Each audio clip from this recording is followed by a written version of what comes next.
Hello and welcome to another episode of the Fat Jockey Video Podcast with myself, Jono, and I'm joined by Kevlo. How you doing? Hello. Yeah, good mate. Very well, thanks. How are you after my Drogo quickly? Got to touch on it. Hi, Drogo. Yeah, well, it was interesting, wasn't it? I mean, he should be. I see he was cut to 5-1 before the race. I think Kivega said from Unibet, but I assume he's now double figures, and I was proved right less than a week later. Absolutely no chance. Utter madness. Utter Yeah. madness. Right, so today we're going to do things slightly differently. We're going to look at the Morgiana hurdle on Sunday, touch on the race, and then focus a little bit on Echoes in Rain, who's a very debatable horse at the moment. Maybe touch slightly on the Champion Hurdle, but probably slightly shorter than the other episodes. See how it goes, see what everyone thinks, and go from there. So yeah, Kev, do you want to start with your thoughts on Sunday? Have you got any? My thoughts on Sunday. I mean, I was reading on the forum before, and Kivega had put that it's essentially saying the market's upside down. It's the experienced horses that have done well before, sort of aren't the sexy profiles. They're the ones that are bigger in price at the moment, and you've got Echoes in Rain and Xana here that are short price. So like immediately, I'm thinking that's upside down. Doesn't mean they can't win, and I understand like potential does come into the betting every time.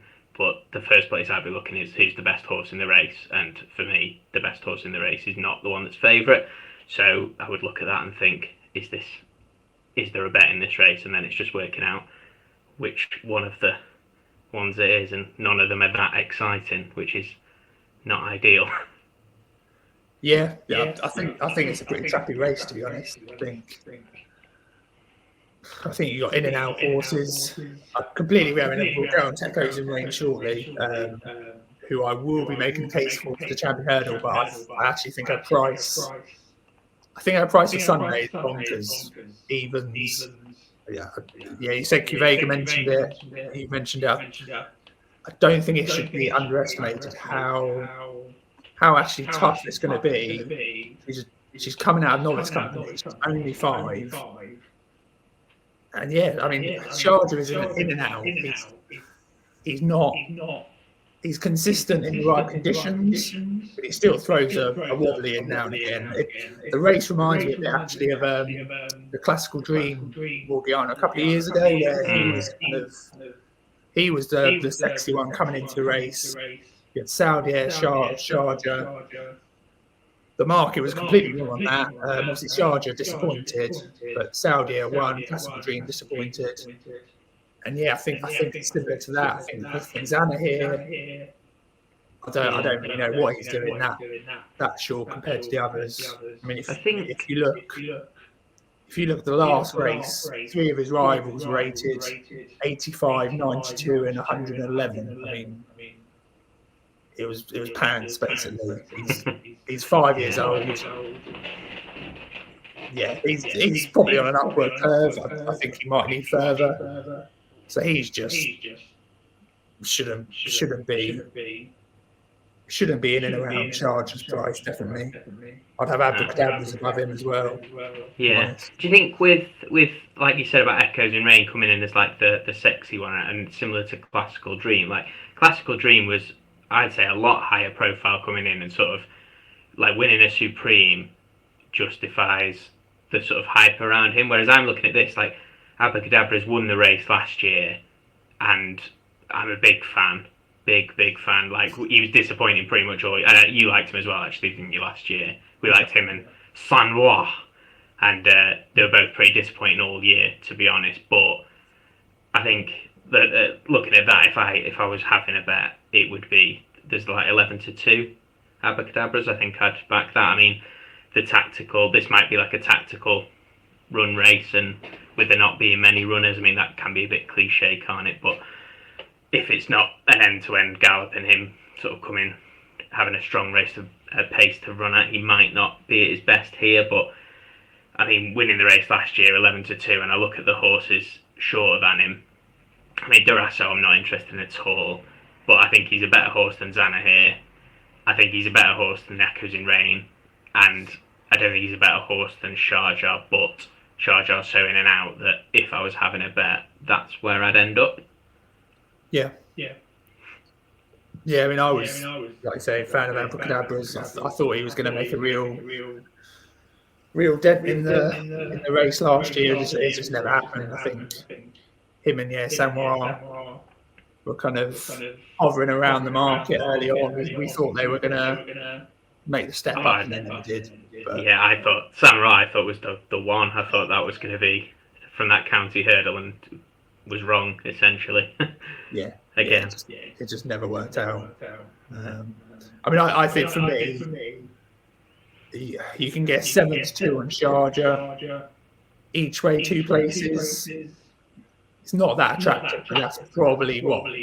If I had to have a bet, I would do that. I think you chuck 20 quid on each way, and you pretty much get your stake back if you come second. But yeah, it's a watching race for me. I don't think anyone can get that. So I agree that, obviously, I said about Classical Dream, he did a lot more than Echoes in Rain. I mean, he won Grade 1 Dublin Racing Festival, Supreme, Punch Us Down. I think the same race as Echoes in Rain, but what he had done is ahead of Echoes in Rain. And yeah, he couldn't win it, which kind of shows just how the next step up. I mean, I'm surprised that they've put Echoes in Rain in first time out. I think it's a very tough ask to try and win it. Most of the time, Mullins gets to run in before. Sharjah had it before he tried his chance in this race. I think Mellon ran in WKD hurdle. He didn't go here, but just in terms of a stepping stone. I mean, yeah, it's quite a steep learning curve, I think. Even though the race doesn't look great on paper, you still got a 160 horse in Sharjah that sets a standard. Yeah, absolutely. And absolutely no chance to Rasso? I'm not sure what they're doing with him, to be honest. I mean, he's in form. He seems to be picking up places. Obviously, won last weekend. It wouldn't shock me if he came second here off the pace, made up late ground. But yeah, I don't really know what they're doing. He's rated 150 now. So I can't think they're looking at handicaps. No. And like Zanaheer's had a run, hasn't he, so far against nothing-ish, and won that. But he disappointed so much from being so well hyped and well fancied last year that you'd struggle to see him winning an open Grade 1 this year. I mean, straight away, just because it's Elliott, I'm thinking county hurdle back on, and not that he even won the Triumph or ran particularly well, but just immediately I can't help but think that I haven't got him on my mind for a champion hurdle. And even if he won this, I still don't think I would fancy him for it, even though it's a different course for the champion hurdle. I don't think anything that could win. I mean, Abracadabra's is 25s, isn't he, at the moment for the champion hurdle? But then he could be 33s after this race, and then they might just skip it altogether. Like if he gets walloped by, I was speaking to someone earlier actually who said this, but if he got walloped by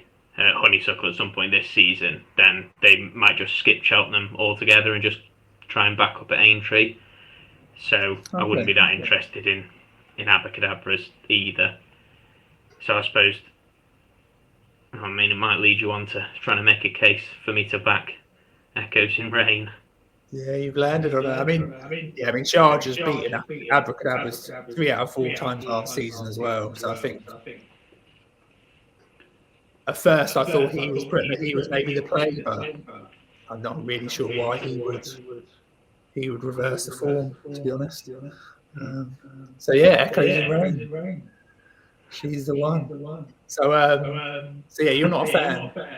Well, you know, I mean, I haven't been, I think part of it is because I just, as I had a bit of a break, and I was aware of her first run, and I was aware of the case being made when she was a big price, and looking through people's diaries, I see they're on at 25s and bigger. I think a lot of people on at 20s, and I suppose that might be factored into my thinking, because when I look at her now as second favourite, I don't understand where that's come from. Then when you look a little bit deeper at what the opposition is, I suppose I can see how it's happened. But in terms of, I mean, if you'd have said to me pre-Cheltenham last year, February last year, that in November the second favourite for the champion hurdle will be Echoes in Rain, I'd have been baffled, absolutely baffled. Yeah. So I suppose it is mental. I mean, I'll make a case for her, but she should not be second favourite. Just her price, was on the form, 25-1. I think that was a good time. Was she not 50? Was she 50 at one point, or I'm sure I saw someone put it up at 50, but maybe she not. Might have been. I mean, she was 25 after Fairy House. She was probably any price she wanted before that. In fairness, I mean the market should be Honeysuckle, Charger, Epitome. It should be the 1, 2, 3 of last year's race, and then she should be coming up after that. But we see it all the time, don't we? Where defeated horses just get kind of disregarded. And yes, it's the unproven ones that come right slotted in. But I would. I mean, I would. This race, the Sunday race, isn't great in paper.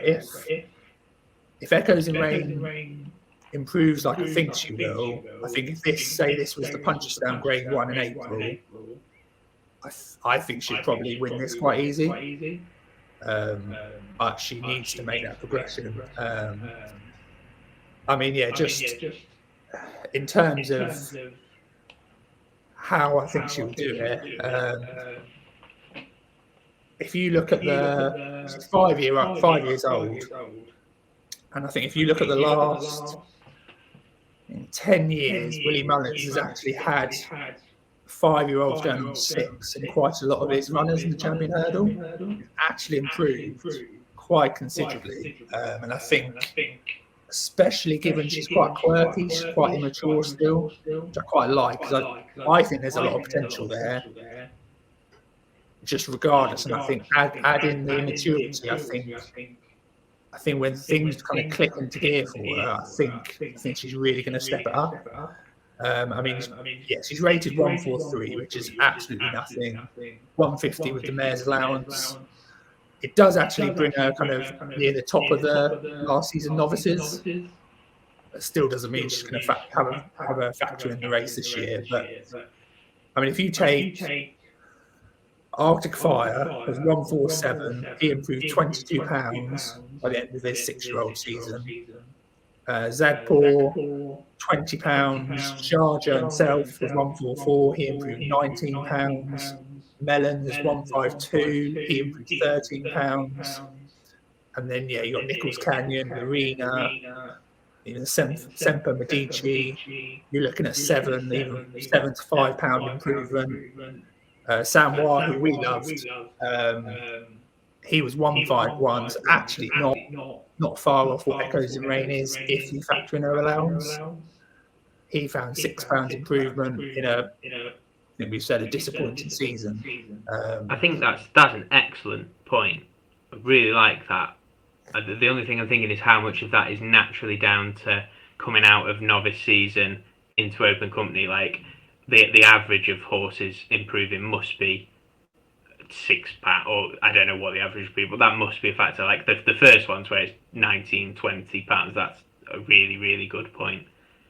I suppose the later ones, like I suppose every horse probably that stays fit has a higher. I don't know if that's true or not. It'd be worth looking up. Someone on the forum will know. To be fair, someone will do the research. That was my assumption, that you're probably looking at a base £5 improvement, just staying in training, just running in the races basically. But I think, the positive for me is if you take her rating now on paper, you go, there's potential, but come on, she's got to improve £20. But just because past horses have done it doesn't mean she's going to. But I think it just does prove, and the fact that Willie Mullins has done it, we know how good he is. He can get this kind of improvement out of horses. I mean, there's 4 horses there in the last 10 years. He's found 30+ pounds improvement. just say he did that. That puts her on probably 163, 164. Which, I mean, honeysuckle kind of sets the bar. I don't know if anyone. She's 165. Yeah, but I can see her being kind of the next pick. I think Paul Townend could very well ride her in the champion hurdle. So yeah, I think it's encouraging, and I think she's actually, again, if you look at this stage, she's ahead of where Arctic Fire was, Sharjah, only a pound behind Samoa, arguably disappointed, 2 pounds behind Mellon, only 5 pounds behind Nichols Canyon. So she kind of fits the profile. I think there's so much potential that we've seen. She still needs to kind of click into gear. I mean, first time out this Sunday, she could actually go nuts. We've seen a couple of races last year where she just went off and just no looking back. That might happen again. But yeah, I'm pretty excited to see where she can get to. Yeah, I've just had a look at the biggest price she was 25 to 1, and I suppose the only thing I'd say, like, I don't imagine you disputing this really, but she's 12 to 1, and all those horses like Salvia, Sharjah, Mellon, they'd have all been 25 to 1 at this stage. Even Nichols Canyon was a big price, anti-post before they'd actually. So this will be a first run in the Grade 1. It's the kind of bet that with cash out at 25 to 1. If she was favourite for the Morgiana, which she is, I'd back that without even thinking about it. The fact she's best price 12 to 1, 10 to 1 with cash out. Oh, yeah, 10 to 1 with cash out. I just can't get excited about it. But maybe you've made a good case. I understand it. All the way over summer, like every time I heard the name, I was like, what are people talking about? Like, why is this horse being spoken about so much?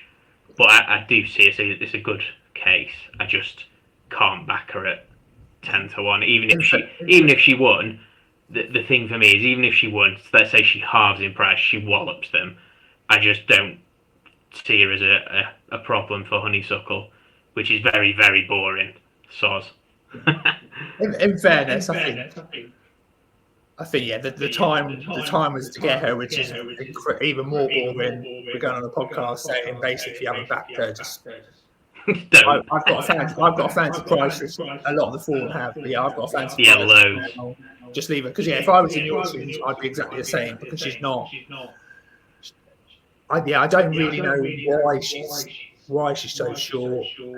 It's probably just. I mean, can you name even 3 novices from last year that would run in the race? Metier.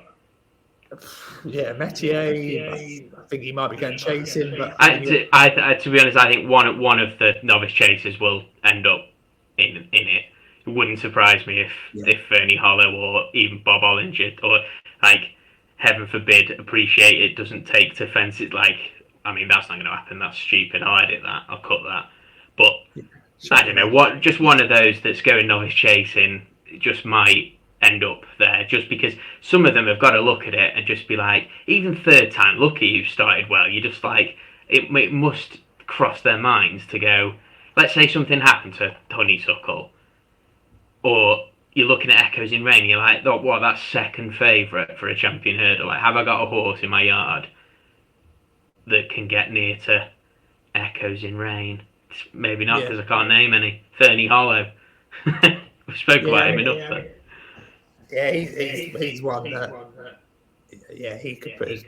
It's just. Monmirail. It's such a boring division, isn't it? I think that's. Blue Lord going chasing, isn't he? I think so. I think it's a bit wishy-washy. Pentland Hill. Conchitista, she could flop over a fence and end up in a champion hurdle, 40 to 1. That's something I mean, when she makes her chase debut, I'll hover over 40 to 1 for the champion hurdle. That's about it. Jeff Kidder, 40 to 1. Jason the Militant, Gaillard, Damaniel. French's Seal, not if he's back. I mean, he didn't even run, did he? In the game, he's injured. Oh, is he? Well, there we go. Another edit. There's no way I'll let it. There's nothing there. Langer Dan. Who's Coppolis? Kirkuk. Goshen! 66-1. Metier 100-1. I mean, The real deal. I tell you what, the one Belfast Banter 100-1. The real deal 100-1. They're the best. I think actually is a good price. And I was going to back him. However, he was meant to get an entry in the Fighting Fifth Aspire Tower. Oh, yeah. What, 50-1. He came fourth last year, only beaten 1.5 lengths. Yeah. And he actually beat Charger 2 lengths that season as well. So I think he was a great bet. 50-1 each way. However, I don't know if there's been an injury. He's meant to be a Fighting Fifth runner, but in the stable tours anyway. Nothing, no entry. But he's pretty much the only one at a big price, 50-1, I think. Yeah, you can absolutely see that. What was there? I haven't seen comments about she wears it well. I mean, she's 50. Yeah, I think there was talk maybe she would come to the race on Sunday, but she had a setback, which has kind of put her back for the season. She's in work again now. But, I think she's been name checked with the mares. Yeah, that would have been my immediate thought, just winning over 2. But I mean, well, that's an uninspiring podcast, isn't it? The favourite's the best. The second favourite will probably win. Can see why she's there, and she's not a bet. And there's no other bets in the market. Just end it. I think that is the problem with Echoes in Rain. Any win this weekend, she'll get cut. And I mean, I like her chances, but is she going to be Honeysuckle? No, unless if Honeysuckle gets done, the only slight worry I've got with Honeysuckle, which is very, very small, is just mares can go in and out of the game a bit, and it's the only probably reason why I haven't got too involved in her price. It's a bit too short anyway. But what would you do if she got beat in the Hatton's Grace and they pushed her out a little bit? Because I think I'd start getting giddy then, and then I'd just end up. I mean, if you look at the race last year, she was pretty workmanlike, and I think at the time everyone was going, well, that's why she's not going to be a champion hurdler. I think very much so. Yeah. If she got pushed out, I don't think she would. It's a bit like Manella Window when he lost a couple of weeks back. When I was hoping for, I didn't think they would. I was hoping for a couple of points maybe, but they just left him because they just know they're going to come back at the festival. Absolutely.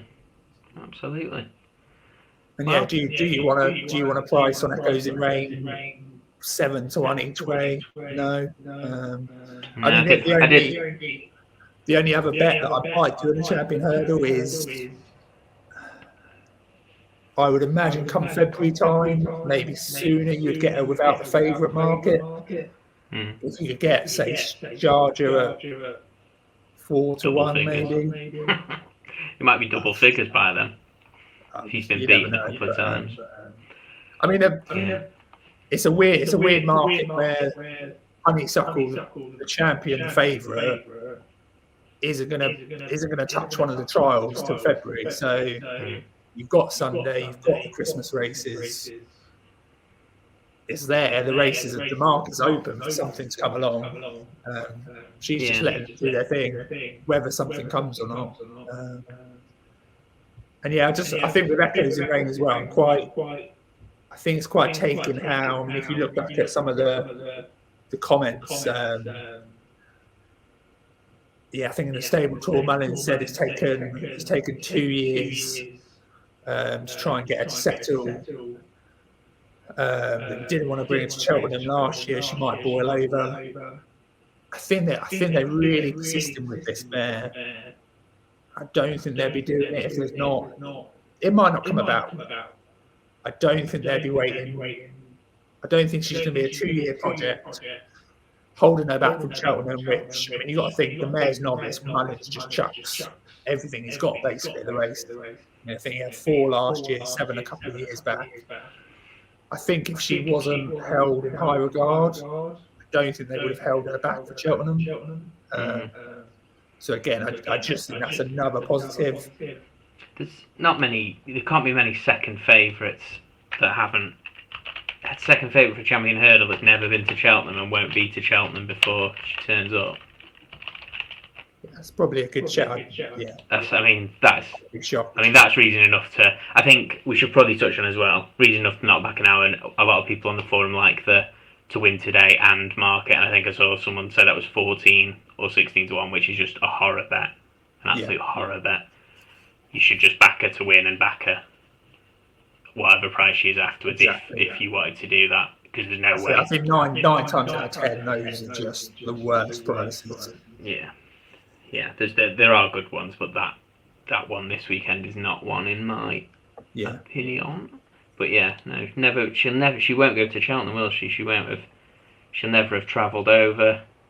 I mean, I'm happy to be against it. To be honest, knowing she was at 25 to 1, as the way I like to go about it, I would have backed her and made a book in the race, which I'll probably end up doing.